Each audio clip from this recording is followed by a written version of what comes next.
რათა არ დაბრკოლდეთ, ეს ყველაფერი რატო გეუბნებით უფალი ამბობს. არ დაბრკოლდეთ. კრებულისაგან განგანსხეთ თქვენ. ამ შემთხვევაში ჩვენ შეგვიძლია კრებულში ვიგულისხმოთ ამას სოფლის სული.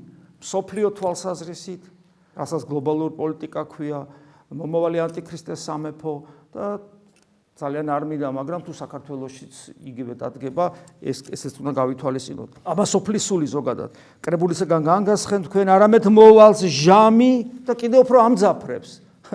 ნუ გეშინია და ამძაფრებს და ამბობს საშინელებას ჩვენთვის თითქოს მოვალ ჟამი რათა ყოველმა რომელმა მოგწყვიდეს თქვენ გორებდეს ვითარმეთ მსხვერპლის შეწირა ღვთისა. ისე გამძვინვარდება ეს წუთისოფელი განსაკუთრებით ბოლოსკენ, რომ რელიგიური აღტკინებით დაგვიპირისპირდებიან. ანუ სინანულის ნასახი არ ექნება.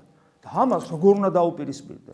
თუ არ გექნება სიყვარული, ქრისტეს დარის სიყვარული, თუ არ გექნება გულზე ტვიფრი სულიწმინდის მიერ დასმული ბეჭდისა და თუ არ იქნები მსგავსად სულიწმინდა ღმერთის მსგავსად მოწამე ქრისტესათვის ამ სამყაროში. აი ესე თუ იქნები, გექნება საშინელი, ამ სიტყვის კაი გაგებით ღმერთის ეპითეტი როა, საშინელი ძალა, რომლითაც ნებისმიერ დემონურ შებრძოლებას, ამასოფლის სულსაც დაუპირისპირდები, მათსეც გაიმარჯვებ, თუნდაც გაგატყავონ ცოცხლად.